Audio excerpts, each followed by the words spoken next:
પવિત્ર શ્રાવણ મહિનાનો આ બીજો સોમવાર અને આ બીજા સોમવારે રાજકોટના વિવિધ શિવ મંદિરોમાં ભક્તોની ભારે ભીડ જોવા મળી હતી.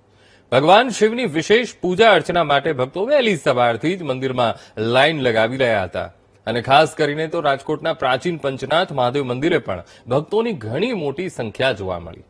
આ મંદિર લગભગ 150 વર્ષ જૂનું પ્રાચીન મંદિર છે. શ્રાવણ માસ દરમિયાન અહીં મહાદેવની વિશેષ પૂજા અને અર્ચના કરવામાં આવે છે. ભક્તો વહેલી સવારે જલાભિષેક કરીને બિલ્વપત્ર અને ફૂલો અર્પણ કરીને ભગવાન શિવનું આરાધન કરે છે.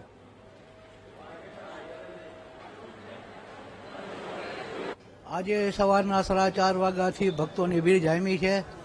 પંચનાથ દાદાની મંગળા આરતી સવારે 6 વાગે થઈ ગઈ છે અને સરસ મજાનું વાતાવરણ છે, અલૌકિક વાતાવરણ છે અને ભાવિકો બધા દર્શન કરવા માટે કૃપા થવા માટે આવી રહ્યા છે.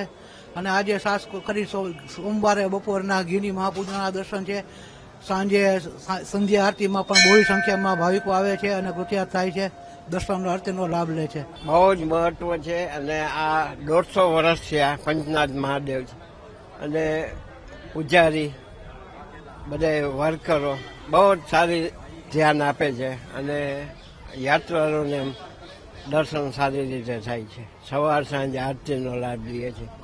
બાકી અહીંયા ભાઈ સાઈડમાં બેઠા છે અને બધાને ચા પાણી પાય છે. આ સેવા કોઈ પ્રવૃત્તિ ઘણી બધી થાય છે.